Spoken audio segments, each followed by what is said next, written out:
Hello, and welcome back to Director's Choice. Today's video will be about the behind-the-scenes secrets from Harry Potter and the Deathly Hallows. There is always bound to be some type of on-set behind-the-scenes drama, and the set of Harry Potter is no exception. The Harry Potter film franchise dominated the movie screen for over 10 years, beginning from a simple novel. Fans were treated to tons of fun behind-the-scenes content from the film's producers, and from what we could see, the cast and crew got along perfectly fine. It's almost like they exuded a family-like bond. Since the release of the last film, some interesting stories have resurfaced about some off-camera antiques that have never been released to the public. This shows that the close-knit group might not be so close-knit after all. Most of the drama has been petty situations, but some moments on set have been intense and almost disaster-worthy, and Harry Potter fans are eating up every detail of it, good or bad. In this video, we'll discuss 10 behind-the-scene moments of Harry Potter that will shock you to the core. Number 10. As a Hollywood star, you faced undeserved scrutiny causing stress and uneasiness always. All of the weight from your job could eventually pour into your private life, and it ultimately does for actors. Hi guys, I'm Daniel Radcliffe. Daniel Radcliffe was the biggest star in the film, and his role came with the most significant problems. The actor has spoken in the past about a drinking problem he struggled with while acting as Harry Potter. He recently explained the pressures he felt as on BBC Radio 4's latest Desert Island Discs. And if I got drunk, I'd suddenly be aware of there being an interest in that, because it's not just like a drunk guy, it's, oh, Harry Potter's getting drunk in the bar. His drinking sped up during the last film of the franchise, and it lasted shortly after film production was over. He had begun drinking in a panic, not knowing what to do next with his life. He has been Harry Potter since age 11, so this was all Radcliffe knew as far as making a livelihood. The actor, not sure whether or not the film was a contributing factor to his alcohol abuse. He believes that he could have developed his love for alcohol whether he played in the movie or not. It was such a great moment in my life, it was just amazing. Number 9. You cannot please every fan in a movie. Some are going to be upset over exclusion of scenes and actors that seemed extremely integral to a character's overall development. J.K. Rowling remained an invaluable source during the writing process, yet she gave the loudest opinion and critiques. On several occasions, Rowling overrode some of the changes that screenwriter Steve Kloves made. These two had a small disagreement over the duel between McGonagall and Snape in The Deathly Hallows Part 2. Kloves wanted to replace McGonagall with Harry. A confrontation between Snape and Harry would have added more value to the overall plot of the movie. It would have also added some weight to the scene where Harry learns about Snape's tragic past and his former professor's love for his mother, though this would have been a great idea to include in the film. J.K. Rowling did not agree. Rowling thought it was important for McGonagall to have her moment by taking an active role in a fight. Number 8. Jamie Waylett is the original actor to play CRABBE in the first Harry Potter film. Many fans noticed that Vincent Crabbe's character was replaced in Harry Potter and the Deathly Hallows with Blaise Sabini, another Slytherin from Draco's year. Blaise's role was not originally in the Room of Requirement scene. Jamie Waylett was set to play in the film, but he was arrested in 2009 for growing some illegal substances. He was not asked to return to the film.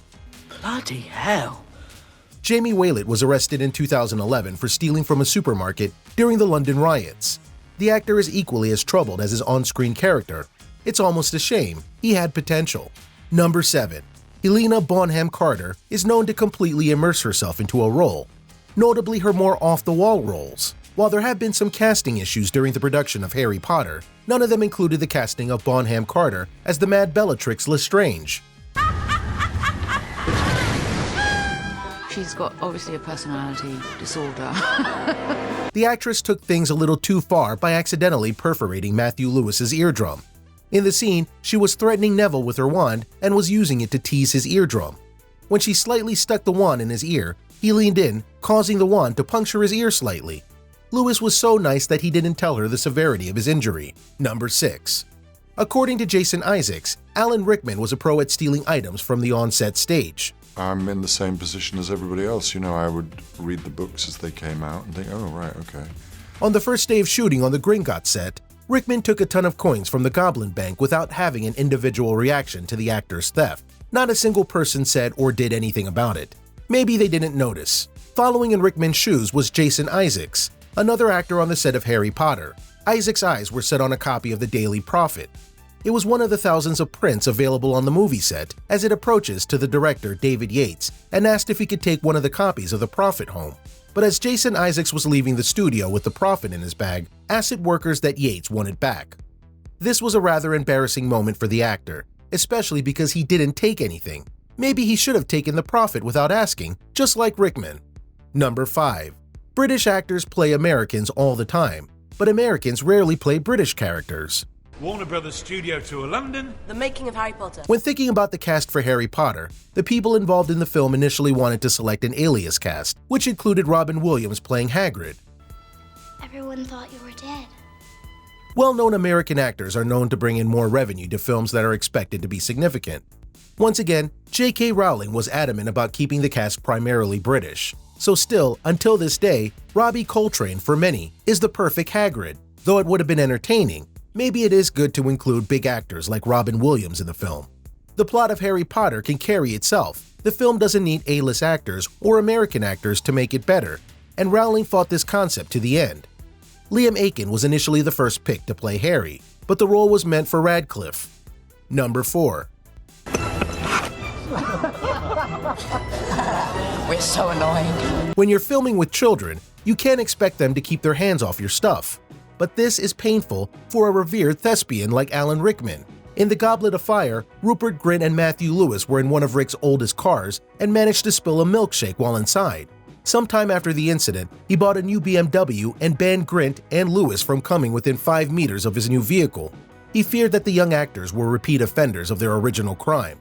There was no official ban on set, but Rickman was able to intimidate the actors from staying far away from his new wheels. Number 3. The props department on the set of a movie or film will always have multiple copies of the same prop.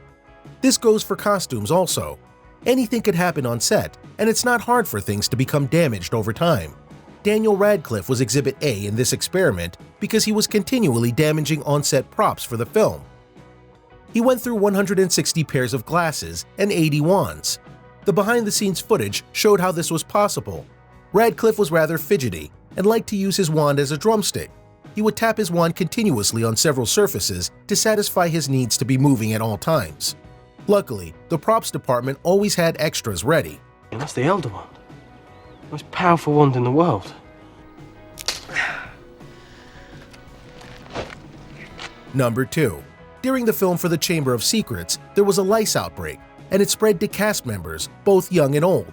Lice could have been spread several different ways on set. Devilishly tricky little blighters. See what you make of them. No!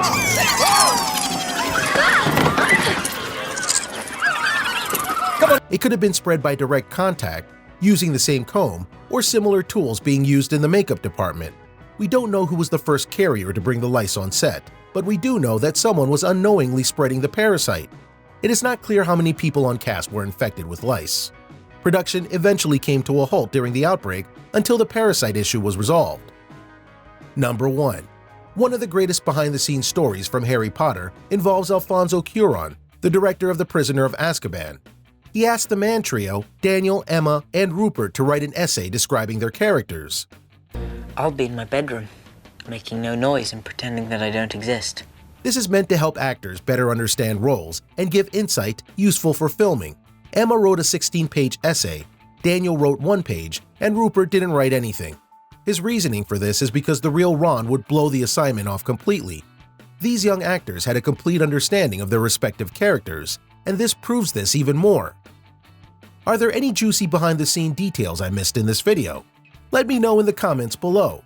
Also, take a look at this other recent clip from Director's Choice, and make sure to subscribe and ring the bell to be notified of our latest videos. Thank you for watching.